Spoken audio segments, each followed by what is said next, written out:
इस चैप्टर के अंदर कुछ टॉपिक बचे हुए हैं, अगर इसे बोर्ड पे देखना समझना बुक का कुछ काम नहीं। इन्वेस्टमेंट वर्ड में डिस्कशन करना है। बिल्डिंग परचेज करना मतलब बिल्डिंग में इन्वेस्ट करना, तो उसे इन्वेस्टमेंट लिखते हैं क्या बिल्डिंग लिखते हैं? अगर उसे बिल्डिंग लिखते हैं तो इन्वेस्टमेंट कब लिखते हैं? कौन बताना चाहेगा? थोड़ा बहुत भी आइडिया हो,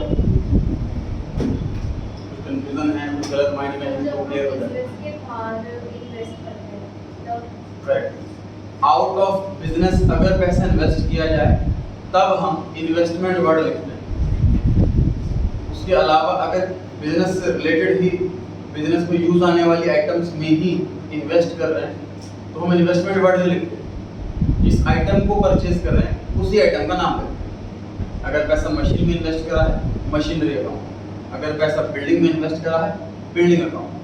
हम गुड्स बनाने की फैक्ट्री है और हमें लग रहा है गोल्ड के प्राइस बढ़ने वाले हैं और हमने गोल्ड खरीदी तो गोल्ड अकाउंट नहीं लिखेंगे, इन्वेस्टमेंट इन गोल्ड अकाउंट लिखेंगे। अगर हमारी गुड्स बनाने की फैक्ट्री है और हमें लग रहा है कि एक प्रॉपर्टी है जो सस्ती मिल रही है और महंगी बिक सकती है, हमने सेल के पर्पज से खरीदी, तो उस बिल्डिंग को भी बिल्डिंग अकाउंट नहीं लिखेंगे, इन्वेस्टमेंट इन बिल्डिंग अकाउंट लिखेंगे। इन्वेस्टमेंट वर्ड रिवाइज हो गया सर, ये हमने पहले सीखा हुआ था।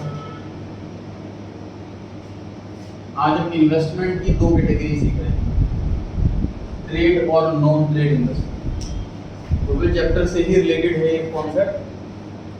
कैसे रिलेटेड है ये एंड में बताऊंगा जब हम सीख जाएंगे दोनों।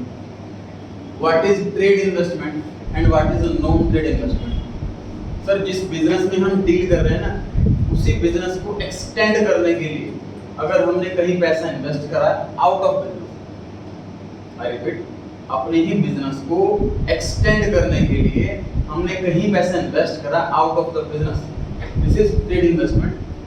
और हमारे बिजनेस को एक्सटेंड करने के लिए नहीं, सिर्फ प्रॉफिट के पर्पज से हमने खरीदा हुआ है तो नॉन ट्रेड इन्वेस्टमेंट। जैसे अभी एग्जांपल दिया सर मैंने कि हमारी गुड्स बनाने की फैक्ट्री है और हमें पता लग रहा है कि गोल्ड के रेट बढ़ने वाले हैं तो हमने गोल्ड खरीद लिया, बिजनेस से रिलेटेड नहीं, नॉन ट्रेड इन्वेस्टमेंट। गुड्स बनाने की फैक्ट्री है, पता लग रहा है कोई प्रॉपर्टी के रेट सस्ते में मिल रही है, कोई प्रॉपर्टी।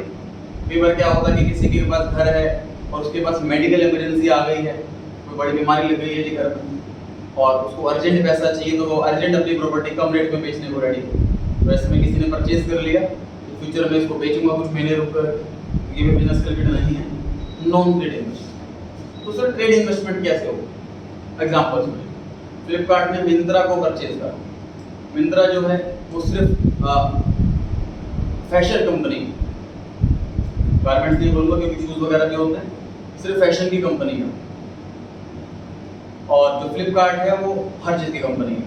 तो फ्लिपकार्ट को दिख रहा है कि मिंत्रा के अंदर उसने काफ़ी मार्केट कैप्चर कर रखी है, उसने मिंत्रा को परचेज कर लिया। दोनों ही ऑनलाइन पोर्टल हैं सब शॉपिंग करने के लिए, तो अपने बिजनेस को एक्सटेंड करने के लिए परचेज कर। तो ये हो गया सर ट्रेड इन्वेस्टमेंट। समझ आ रही है बात? ट्रेड इन्वेस्टमेंट अपने ही बिजनेस से रिलेटेड इन्वेस्टमेंट कर रहे हैं और बिजनेस के बाहर इन्वेस्ट कर रहे हैं। तो कोई इन्वेस्टमेंट वर्ड होने के लिए out of the business invest करना तो कंपलसरी हो गया। बिजनेस से रिलेटेड है तो ट्रेड, नॉट रिलेटेड है तो नॉन ट्रेड। क्लियर हो गई ये बात? अब देखिए क्यों सिखाया हमने।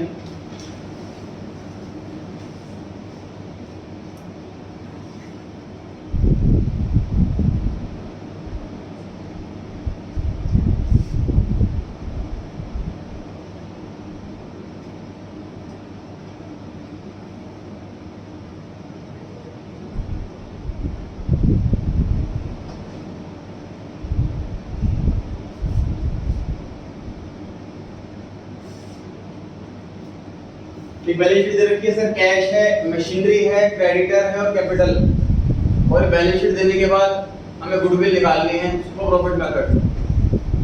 उस मेथड के लिए सर हमें एवरेज प्रॉफिट चाहिए होता है और नॉर्मल प्रॉफिट चाहिए होता है। नॉर्मल प्रॉफिट के लिए हमें कैपिटल एम्प्लॉयड चाहिए होता है और रेट चाहिए होता है। रेट तो हमेशा गिवन होता है, कैपिटल एम्प्लॉयड निकालने के लिए कभी कभी कैपिटल एम्प्लॉयड गिवन होती है, कभी कभी कैलकुलेट करनी होती है। तो अगर हमें सामने बैलेंस शीट गिवन है तो हम कैलकुलेट कर सकते हैं। इस क्वेश्चन में कितना आएगी सर कैपिटल एम्प्लॉयड? 29 लाख। इस क्वेश्चन में कैपिटल भी 29 लाख है और कैपिटल एम्प्लॉयड भी 29 है, करेक्ट?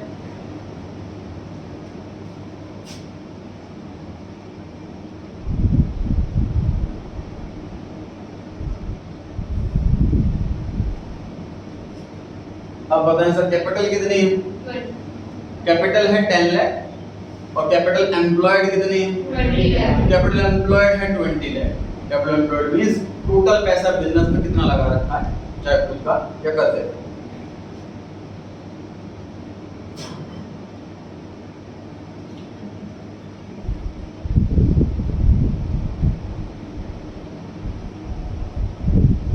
कैपिटल कितनी है? 10 लाख। कैपिटल एम्प्लॉयड कितनी है? 20 lakh. 20 lakh. Sir reserves are part of capital. जब प्रॉफिट होता है उस प्रॉफिट को कैपिटल में ऐड किया जाता है। अगर पार्टनर कहते हैं कि अभी ऐड मत करो, फॉर्म में पड़े रहने दो, बाद में ऐड करवा लेंगे अगर रिक्वायरमेंट होगी। कैपिटल का ही हिस्सा है, हमें पार्टनर को ही देना है एक ना एक दिन, इसलिए रिजर्व लायबिलिटी होता है, पार्ट ऑफ द कैपिटल है। कैपिटल एम्प्लॉयड इस क्वेश्चन में 20 लाख है।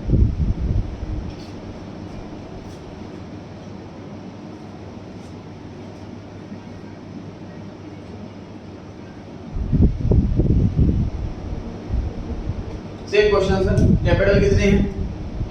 10 लाख। कैपिटल एम्प्लॉयड कितनी है? 20 लाख। सर इन्वेस्टमेंट वर्ड लिखने से कोई आंसर में चेंज नहीं आया हमारा, क्योंकि बैलेंस शीट में तो एसेट साइड में नॉर्मल एसेट दे रखी है, चाहे वो इन्वेस्टमेंट वाली एसेट हो, चाहे वो मशीन वाली एसेट हो या कैश वाली एसेट।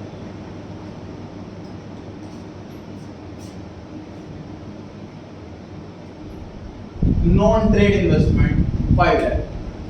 अब ध्यान से देखिए, अब कैपिटल है 10 lakh but capital employed 20 lakh नहीं रही, वो 15 लाख बन जाए।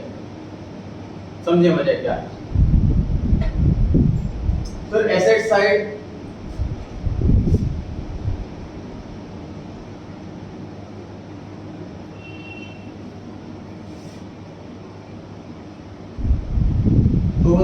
कंपनी एक्ट चल रहा है सर। 2013 से पहले जो कंपनी एक्ट था, कंपनी एक्ट 1956, उसके अंदर जो बैलेंस शीट का फॉर्मेट था, उसके बैलेंस शीट के फॉर्मेट की ये हेडिंग होती है, इस साइड सोर्स ऑफ फंड और इस side application of fund. So fund मतलब means money, fund means money, source मतलब कहां से पैसा आया है, एप्लीकेशन मतलब कहां पैसा लगाया गया, अप्लाई किया गया। तो पैसा यहां से आया है और यहां अप्लाई किया हुआ। तो जो एप्लीकेशन ऑफ फंड है उसके अंदर ये पता लग रहा है कि 5 लाख रुपए एक ऐसी जगह लगा रखे हैं हमने जिसका बिजनेस से कोई लिंक नहीं है। ठीक बात है। सोर्स ऑफ फंड देखिए पता लग रहा है कि टोटल 20 लाख रुपए लगा रखे हैं। आई रिपीट, टोटल 20 लाख रुपए लगा रखे हैं, लेकिन 5 लाख रुपए ऐसी जगह लगा रखे हैं जिसका बिजनेस से कोई लिंक नहीं। तो बिजनेस में कितना पैसा लगा रखा है? 15। तो कैपिटल एम्प्लॉयड का फॉर्मूला फिर बदल गया कि कितना ही एक जगह capital plus reserves plus lone minus non trade investment. Logic समझ पा रहे हैं? रटने की जरूरत तो नहीं लग रही। सोर्स ऑफ फंड ये बता रहा है कि टोटल 20 लाख रुपए लगे हुए इस बिजनेस के अंदर, और एप्लीकेशन ऑफ फंड ये बता रहा है कि 20 लाख में से 5 लाख ऐसी जगह लगे हुए हैं जिसका बिजनेस से कोई लिंक नहीं। सिंपल सी बात, ध्यान से समझो। अगर मान लीजिए मैं फ्लिपकार्ट परचेज कर रहा हूं तो मुझे पता है ऑटोमेटिकली मिंत्रा भी परचेज हो जाएगी, बिजनेस एक्सटेंड हो जाएगा। एक बात है, तो ट्रेड इन्वेस्टमेंट है तो वो तो गुडविल का पार्ट बनेगा ना। लेकिन अगर फ्लिपकार्ट वाले ने गोल्ड बढ़ेगा इसलिए खरीदा हुआ है तो उसका गुडविल का कोई लिंक नहीं है उससे, उसकी रेपुटेशन का कोई लिंक नहीं है उससे, उसके ई कॉमर्स के बिजनेस का कोई लिंक नहीं है उससे, मैं उसके पैसे क्यों दूंगा? समझ में आ रही है बात? तो नॉन ट्रेड इन्वेस्टमेंट अगर है तो उसे हमें एक्सक्लूड करना होता है, माइनस करना होता है अपने नॉर्मल कैपिटल एम्प्लॉयड के फॉर्मूले। ध्यान रहेगा? ध्यान रहेगा? एक चीज और सीखेंगे सर इसमें,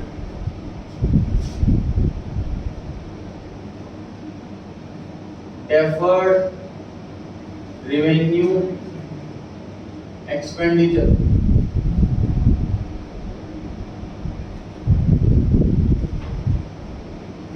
fictitious asset, ये पढ़ा था जी आपने चैप्टर नंबर 2 में, ये एंड तक डाउट में रहता है।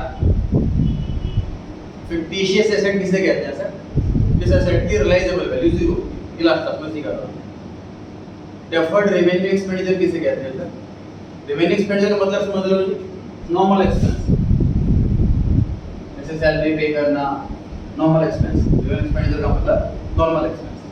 डेफर का मतलब पोस्टपोन, जैसे पढ़ाई पोस्टपोन करते हैं, कल कर लेंगे, परसों कर लेंगे, तो डेफर का मतलब पोस्टपोन करना। तो एक्सपेंस पोस्टपोन हो रहे हैं, यहाँ से समझिए। कभी एक्सपेंस बहुत ह्यूज अमाउंट का हो जाता, देखो अकाउंट बनाते टाइम ना, ये जो बिजनेसमैन है उसको समझ है इस चीज की कि भैया हर साल प्रॉफिट बराबर नहीं रह सकता, कभी बहुत ज्यादा भी हो जाता है, कभी थोड़ा कम भी हो जाता है। बिजनेसमैन समझता है इस चीज, लेकिन जो इन्वेस्टर है ना, जिसने पैसा लगा रखा, वो नहीं समझता। उसको चाहिए कि मुझे हर साल मेरा पैसा बढ़ना चाहिए, मुझे डिविडेंड जितना मिल रहा है वो मिलना चाहिए, मुझे मतलब नहीं है कि लॉस हो रहा है कि प्रॉफिट हो रहा है। मुझे डिविडेंड नहीं मिला तो मैं शेयर बेच दूंगा, मार्केट वैल्यू डाउन हो जाएगी। उसकी तसल्ली के लिए, मार्केट में फ्लक्चुएशन ना आ जाए, इसके लिए बहुत ज्यादा एक्सपेंस इकट्ठे पीएनएल में नहीं डाला जाता। कोई नया प्रोडक्ट लॉन्च करा, किसी फिल्म स्टार को उसमें बुक करा है, 200 करोड़ रुपए कॉन्ट्रैक्ट करा है जिसके साथ कि 2 साल तक वही सारी शूटिंग करेगा प्रोडक्ट की, 200 करोड़ रुपए उसको वन टाइम में दे दी, 2 साल तक तो शूटिंग करेगा वो, और प्रोडक्ट बिकेगा 5-10 साल तक। अब 200 करोड़ का खर्चा मैं इसी साल में एक्सपेंस लिख दूं, इतनी सेल तो हो नहीं पाएगी एक साल के अंदर अंदर कि प्रॉफिट में दिख जाए अच्छा सा। 200 करोड़ एक्सपेंस लिख दूंगा तो लॉस ही लॉस दिखेगा, सारे इन्वेस्टर भाग जाएंगे। तो हम क्या करने वाले हैं, हम मानेंगे कि लगभग 5 सालों तक हमारी सेल हो जाएगी इस ऐड के दम पर। तो 200 रुपए खर्चा है कि 5 साल चलेगा, तो 200 डिवाइड बाई 5, 40 करोड़ रुपए हर साल हम एक्सपेंस मानेंगे।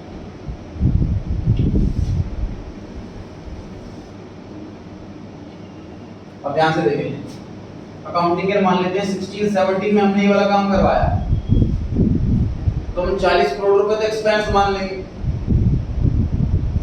ये पीएनएल अकाउंट के अंदर आ गया डेबिट साइड 40 करोड़, बाकी का 160 बच गया, इनको फ्यूचर वाले ईयर में राइट ऑफ करने वाला है। इस ईयर से कोई भी आइटम मुझे अगले साल लेके जानी, तो उसको बस में बैठाया जाता है, उस बस का नाम बैलेंस शीट।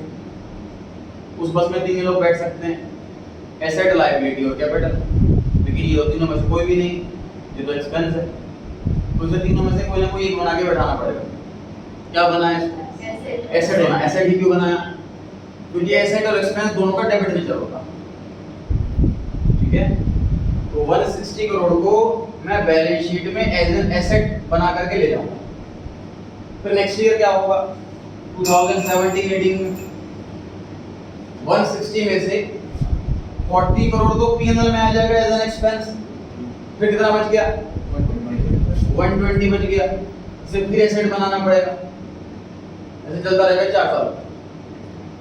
अब ध्यान से देखिए, ये जो बैलेंस शीट के अंदर 160 है, एक्चुअल में है तो एक्सपेंस, है तो लॉस। ये सेलेबल थोड़ी ना एसेट। नॉर्मल एसेट जो होती है वो सेलेबल होती है, मशीन बेचेंगे कुछ पैसा मिलेगा, बिल्डिंग बेचेंगे कुछ पैसा मिलेगा, फर्नीचर बेचेंगे कुछ पैसा मिलेगा, कैटर है उससे पैसा आएगा। लेकिन ये एसेट तो बिक नहीं सकती। मान लीजिए प्रोडक्ट फ्लॉप हो गया, वो 6 महीने बाद प्रोडक्ट मान लेते हैं फ्लॉप हो गया, चल ही नहीं पाया, तो 200 रुपए जो एडवर्टाइजमेंट के सब पैसा बेकार हो गया ना, वेस्ट हो गया ना। मतलब अब इसको हम नाम दे रहे हैं, समझ लीजिए लॉस। इस एक्सपेंस को नाम दे रहे हैं लॉस। इसी एसेट को फिक्टिशियस एसेट कहते हैं। रिजर्व क्या होता है सर? हमारे पास प्रॉफिट हुआ, हमने जोड़ लिया, और ये बिल्कुल उल्टा ही तो है, हमने लॉस हुआ और जोड़ लिया। ये जुड़ा हुआ लॉस है, जुड़ा हुआ प्रॉफिट नहीं। आप समझिए कि ये नेगेटिव रिजर्व है, नेगेटिव रिजर्व।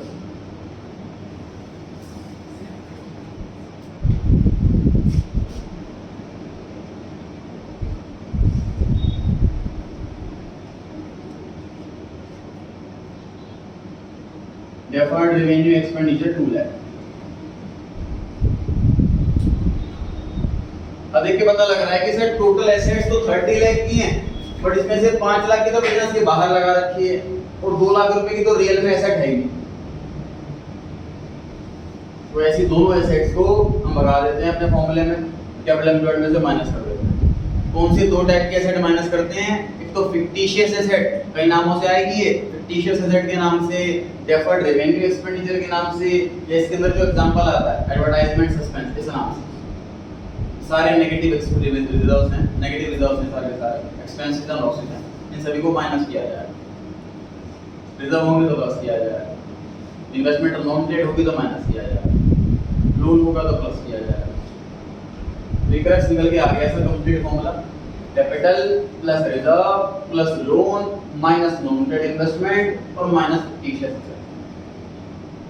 ये कंप्लीट फॉर्मूला है, कोई भी आइटम आ जाए तो कर सकते हैं।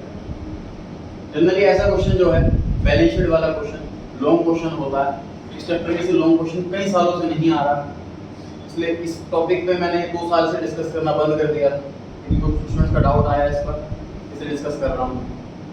क्लियर हो गया जी? अभी आप नोट कर सकते हैं ये वाला पार्ट।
नोट कर लिया ये सभी ने? पेज नंबर 40 पर आ गए हैं, क्वेश्चन नंबर 11। और टेस्ट वाली चैप्टर का ध्यान रखें, सुबह 11 बजे 20 नंबर का टेस्ट है, 40 मिनट का समय है।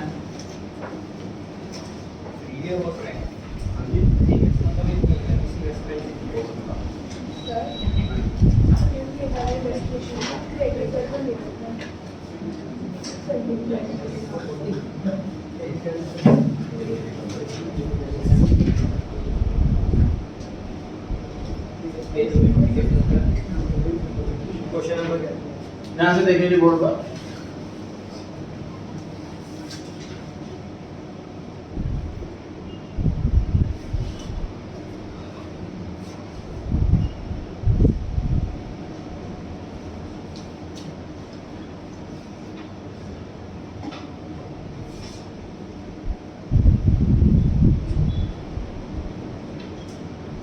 क्वेश्चन में कैपिटल एम्प्लॉयड निकालनी होगा सर, हम क्या करने वाले हैं?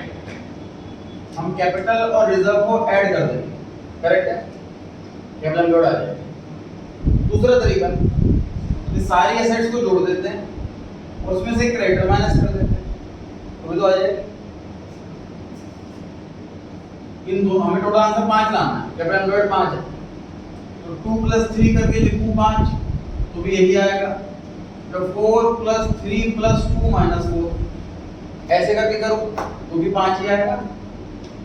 तो अगर लायबिलिटी साइड के साथ में कैपिटल एम्प्लॉयड निकालता हूं उसे हम लायबिलिटी अप्रोच कह देते हैं, एसेट से कैलकुलेट करता हूं तो उसे एसेट अप्रोच कह देते हैं। ठीक है, थ्योरेटिकल अप्रोच का नाम दिया हुआ है, कोई इसका आंसर में कुछ रोल नहीं है हमारा, कैपिटल एम्प्लॉयड आपको निकालनी जैसे मर्जी निकाल। 40 पेज पे 11th क्वेश्चन पढ़ना है जरा। उसमें लिखा हुआ है कोई भी 4 फैक्टर ऐसे बताओ जिससे गुडविल की वैल्यूएशन में इंफ्लुएंस आए, कोई ना कोई चेंज आए, गुडविल या तो बढ़े या घटे। पहली आइटम लिखी हुई है सर एफिशिएंट मैनेजमेंट। ऐसे क्वेश्चन का ध्यान रखें, किसी किसी में लिखा होता है कि आपको नेम करना है बस फैक्टर्स का, तो आपको सिर्फ हेडिंग लिख के आनी है। एक बार एक्सप्लेन के लिए बोला तो एक्सप्लेन भी करना है, तो क्वेश्चन बड़ा अलर्ट होकर के पढ़ लें कि सिर्फ हेडिंग लिख दीजिए, एक्सप्लेन भी करना। एफिशिएंट मैनेजमेंट, सर मैनेजमेंट अगर एफिशिएंट है, काम टाइम से हो रहा, सिस्टमैटिकली हो रहा, तो कस्टमर को दिक्कत नहीं आएगी, सर्विस बेटर होती जाएगी तो गुडविल बढ़ेगी, मैनेजमेंट एफिशिएंट नहीं है तो गुडविल घटेगी। सेकंड पॉइंट में लिखा है सर लोकेशन। बहुत दुकानें ऐसी होती हैं सर जो लोकेशन के दम पे ही चलती हैं। वो लोकेशन अगर मेन रोड की जगह गली के अंदर हो तो सेल 10% भी ना रहे, तो लोकेशन अगर प्राइम लोकेशन पर है तो गुडविल बहुत अच्छी है इसकी, ये वजह हो सकती है। Favourable contracts. कॉन्ट्रैक्ट सर बहुत सारे बिजनेस ऐसे हैं जिनको कॉन्ट्रैक्ट्स की वजह से बिजनेस मिल रहा है, काम मिलता है। जैसे TCS कंपनी ने गवर्नमेंट के साथ कॉन्ट्रैक्ट कर रखा, जितने भी गवर्नमेंट एग्जाम्स होते हैं वो सारे ऑनलाइन होते हैं और वो कंडक्ट जो है वो TCS कंपनी करवाती है। उतना बड़ा कॉन्ट्रैक्ट मिल गया उनको तो अच्छे खासी अपने आप ही अर्निंग होगी, अपने आप गुडविल बनेगी। Quality. At the end sir goods की क्वालिटी अगर अच्छी है तो ये सर्वाइव कर पाता है, वरना ब्रांड कोई भी हो, बड़ी से बड़ी ब्रांड खत्म हो जाती है। तो चार चीजें हैं जो गुडविल की वैल्यू को इन्फ्लुएंस कर सकती है। 12th क्वेश्चन में पूछा हुआ है कि बताओ एफिशिएंट मैनेजमेंट ये फैक्टर कैसे अफेक्ट करता है। तो बेसिकली ऊपर वाले क्वेश्चन में पॉइंट नंबर 1 का एक्सप्लेनेशन मांगा हुआ। 13th क्वेश्चन में लिखा हुआ है बताओ क्वालिटी ऑफ प्रोडक्ट कैसे अफेक्ट करती है, तो 4th पॉइंट का एक्सप्लेनेशन मांगा हुआ है। 14th question how does the market situation affects the value of goodwill. Market की सिचुएशन का मतलब क्या है, इकोनॉमिक्स से पढ़ा होगा सर आपने। मोनोपोली है अगर हमारी तो जो मर्जी प्राइस रखी कस्टमर कहाँ जाएगा, हमारे पास ही आएगा। Now monopoly condition and limited competition enables the concern to earn profit, high profit, which leads to higher value of goodwill. Competition अगर कम रहता तो ऑटोमेटिकली प्रॉफिट ज़्यादा हो जाता। जैसे पहले मोबाइल की कंपनियां एक दो ही थी, कंपटीशन बहुत कम था तो बहुत महंगा फोन मिलता था कम रेट में, महंगा मिलता था कम फीचर्स में, और अब ज़्यादा फीचर्स में कम रेट में मिल रहा है तो कंपटीशन ज़्यादा, कंपनी को मार्जिन कम हो गया। क्वेश्चन 15 में लिखा हुआ है कोई भी दो मेथड का नाम बताओ, चार सीख चुके हैं आप, कोई से भी दो लिख देंगे। तो 42 पेज पे क्वेश्चन नंबर 2 है वेटेड एवरेज प्रॉफिट, खतरनाक डेंजरस वाला, ये टेस्ट के अंदर है, टेस्ट लिख किया जा रहा है। अलर्ट रैम बस यही है, मतलब 12 क्वेश्चन 12 में से सर 4 होंगे। हां जी सर मतलब एवरेज क्वेश्चन नंबर 2 ये तो है, बाकी 11 क्वेश्चन कोई से भी हो सकते हैं सर। सेम वैल्यू चेंज होगी, नाम कट जाएंगे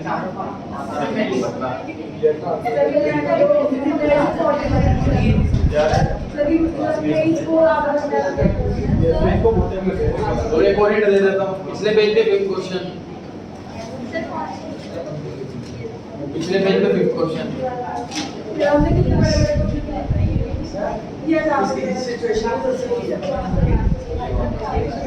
सर 4 में से कोई एक पॉइंट दो, ये सारे ईयर में से कोई एक ईयर, मतलब क्वेश्चन लेंथी ना हो करके छोटे कुछ लेकिन हिंट इन्हीं में से क्वेश्चन 5 पेज 41 क्वेश्चन 5 पूरा देखा ठीक है। 2 पॉइंट सर थर्ड क्वेश्चन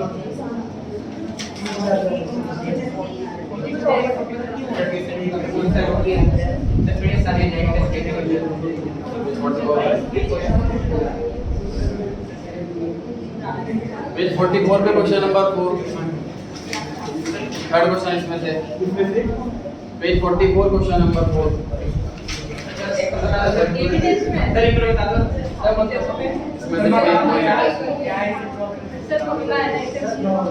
इनमें से जैसे क्वेश्चन 6 केस है ना, कोई एक केस होगा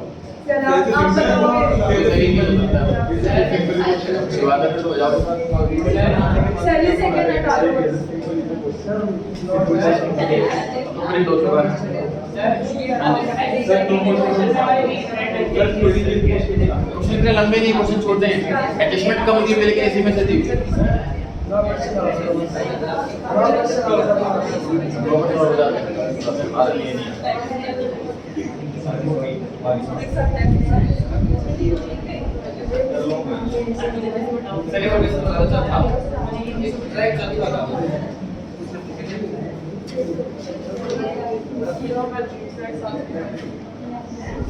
पेज 44 पे आ जाइए, फिर पढ़ रहे हैं।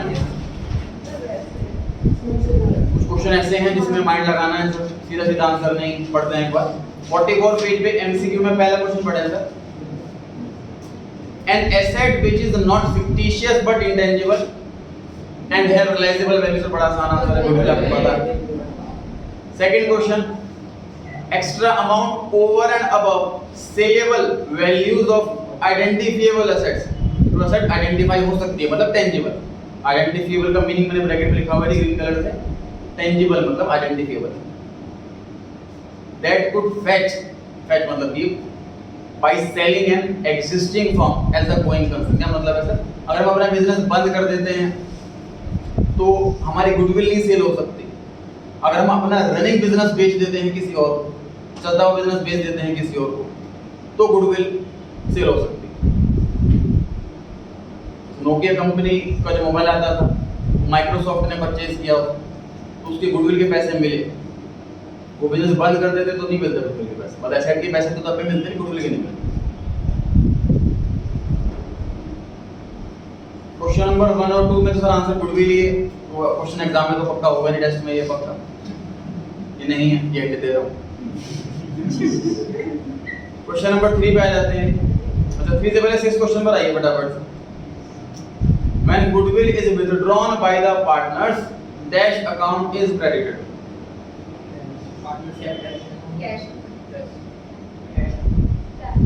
ध्यान से देखें सर, ओनर जब पैसा बिजनेस से निकालता तो उसको हम ऐसा होना ना कि पर्ची पे वो सामान लिख करके दे देते हैं, उसको पैसे ही देते हैं। समझ आ रही है बात? अगर ओनर सैलरी का पैसा निकाल रहा तो कैश ही निकाल रहा है। मान लीजिए मेरे बैंक में 10 लाख रुपए जमा है, उस पर इंटरेस्ट 1 लाख रुपए अकाउंट में आ चुका है। मैं बैंक के पास जाता हूँ, वो कहता है जी जो इंटरेस्ट वाला पैसा था मुझे 1 लाख रुपए वो चाहिए, तो 1 लाख रुपए तो विड्रॉ कर रहा हूँ मैं। अब उसे इंटरेस्ट का बोलो कि मेरा ओरिजिनल अमाउंट बोलो। तो जब भी पार्टनर पैसा विड्रॉ करता है तो उसकी एंट्री पार्टनर कैपिटल डेबिट होती है और कैश अकाउंट क्रेडिट होता है। तो वो पैसा किसी भी चीज़ का नाम करके बोले, सैलरी का नाम से बोले या इंटरेस्ट कैपिटल के नाम से बोले या कमीशन के नाम से बोले, ध्यान रहेगा जी। जब भी पैसा विड्रॉ होगा तो बेसिकली दिमाग में बात लो कि फर्म से पैसा जा, कैश एसेट डिक्रीज करे, ठीक है जी। तो कैश अकाउंट क्रेडिट होगा, ना गुडविल अकाउंट ना पार्टनर्स कैपिटल अकाउंट, ध्यान रहेगा। इसी क्वेश्चन में पूछा होता कि डेबिट क्या होगा, तो बी ऑप्शन होगा पार्टनर्स कैपिटल। तो आपने बी ऑप्शन के बराबर में आप डी आर लिख सकते हैं।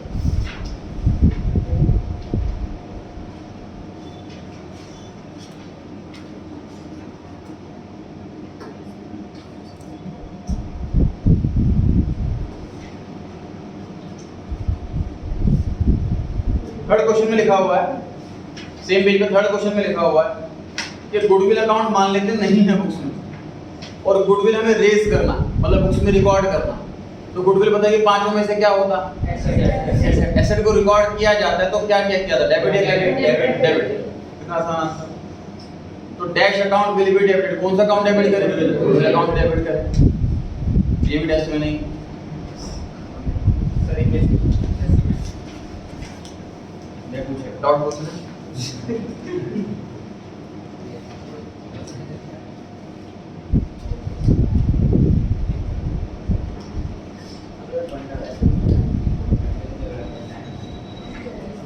45 पेज पे जी लास्ट क्वेश्चन, 45 पेज पे लास्ट क्वेश्चन जो बिल्कुल इजी नहीं है, मैं वो डिस्कस कर रहा हूँ maximum. Weighted average method of calculating goodwill is used when. Sir जब प्रॉफिट बढ़ रहे हो या प्रॉफिट घट रहे हो तब यूज किया जाता है वेटेड एवरेज। अगर कोई ट्रेंड नहीं बन रहा, कभी इंक्रीज कभी डिक्रीज कभी इंक्रीज कभी डिक्रीज ऐसा हो रहा तो सिंपल एवरेज यूज किया जाता है। ये पोर्शन हमारे सिर्फ थ्योरी क्वेश्चन के अंदर है, न्यूमेरिकल में ऐसा क्वेश्चन कभी नहीं है कि प्रॉफिट दे रखा है और आपसे कहा है कि मेथड लगाओ, एवरेज मेथड सिंपल है कि वेटेड सोचो। हमेशा एग्जाम में सिंपल है वेटेड है हमेशा गिवन होगा, तो ये सिर्फ थ्योरी के लिए आपके लिए। तो पहले हम ऑप्शन में लिखा होगा कि प्रॉफिट अनइक्वल है, बराबर नहीं, कभी ज्यादा कभी कम।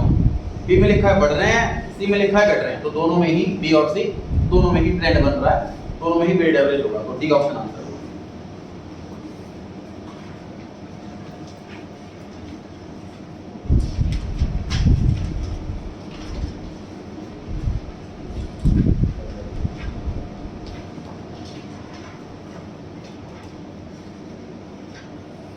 11th क्वेश्चन जी 48 पेज पे।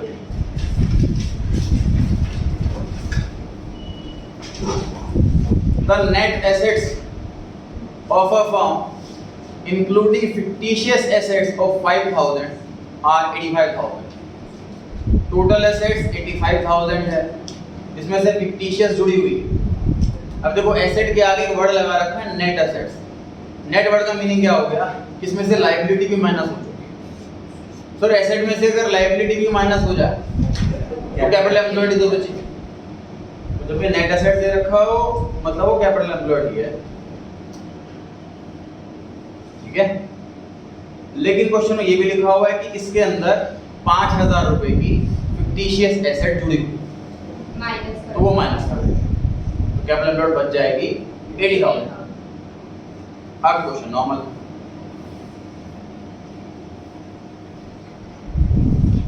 13th क्वेश्चन जी। एवरेज कैपिटल एम्प्लॉयड दे रखी है 4 लाख। एवरेज वर्ड से कोई चेंज नहीं आएगा हमारे आंसर में, कैपिटल एम्प्लॉयड ही चाहिए होती है हमें।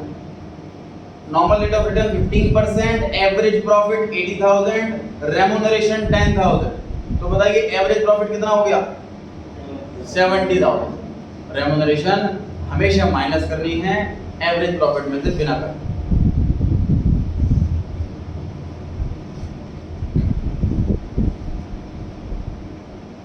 क्वेश्चन, एवरेज प्रॉफिट दिया हुआ है 64,000 और लिखा हुआ है एबनॉर्मल लॉस 4,000, इसके बाद का है। तो बताइए 4,000 प्लस करें कि माइनस करें? प्लस करेंगे सर, लॉस है माइनस हो चुका होगा, इफेक्ट हटाने के लिए प्लस करें। इस क्वेश्चन में एवरेज प्रॉफिट 68,000 हो जाएगा।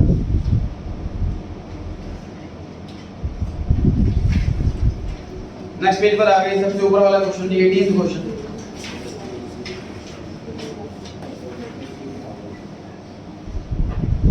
As per accounting standard 26,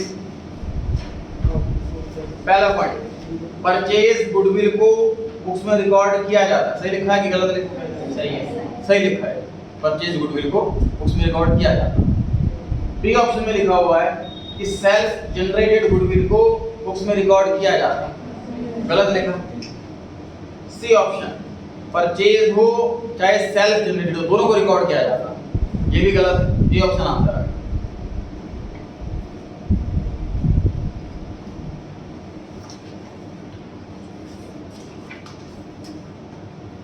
23 question number, normal profit calculate करने के लिए गुडविल की वैल्यूएशन निकालने के लिए क्या किया जाता है? ए ऑप्शन, माइनस कर दिए जाते हैं एबनॉर्मल के। सही है कि गलत? क्या गलत है?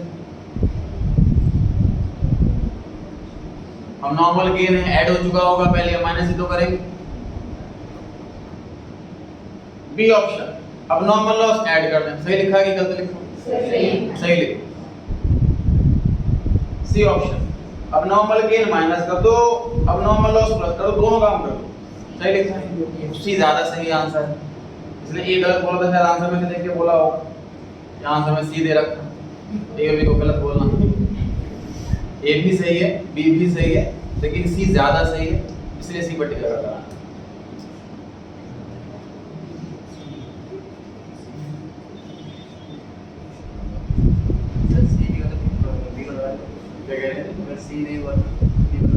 सी और नहीं हुआ तो ए और बी दोनों की वजह से लगा सकते हैं, दोनों इक्वली सही है।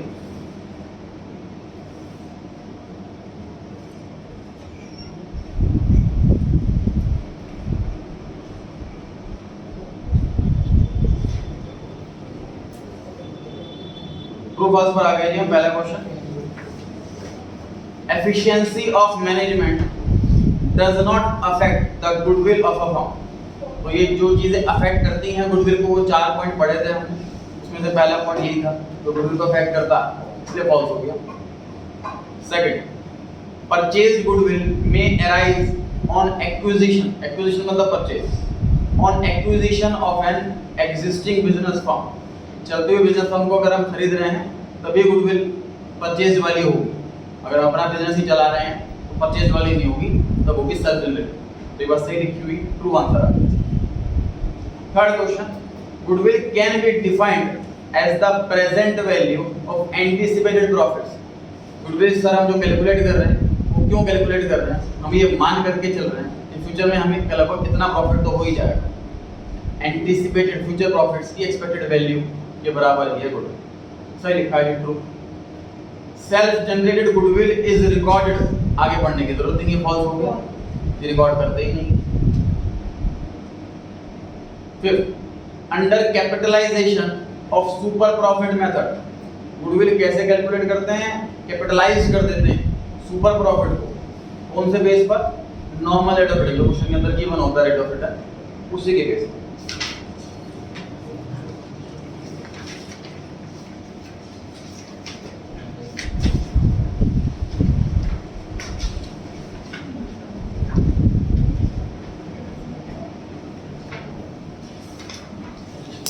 Page 45 sorry page 46, page 46 question number 2 से 6, जिसका हो गया चेक करा ले। पेज 46 क्वेश्चन नंबर 2 से 6,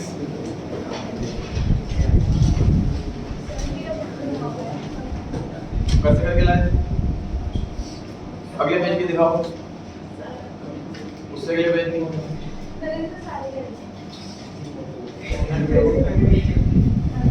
बाकी सब करें।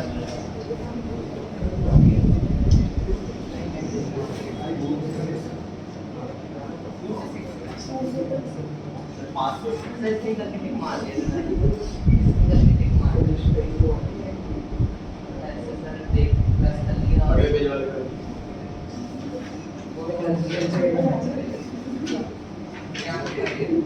जो रह रहा होगा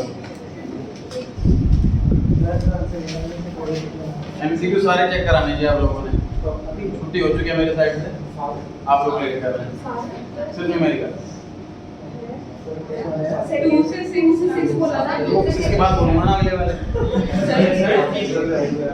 इसके 5 मिनट हो जाएंगे तो पौने 6 मिनट का ट्यूशन है, 15 मिनट तो मेरे पास अधिकार के हैं।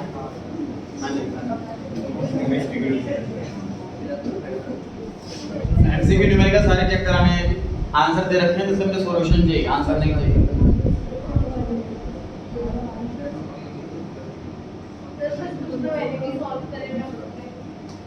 सारे कर रखे हैं।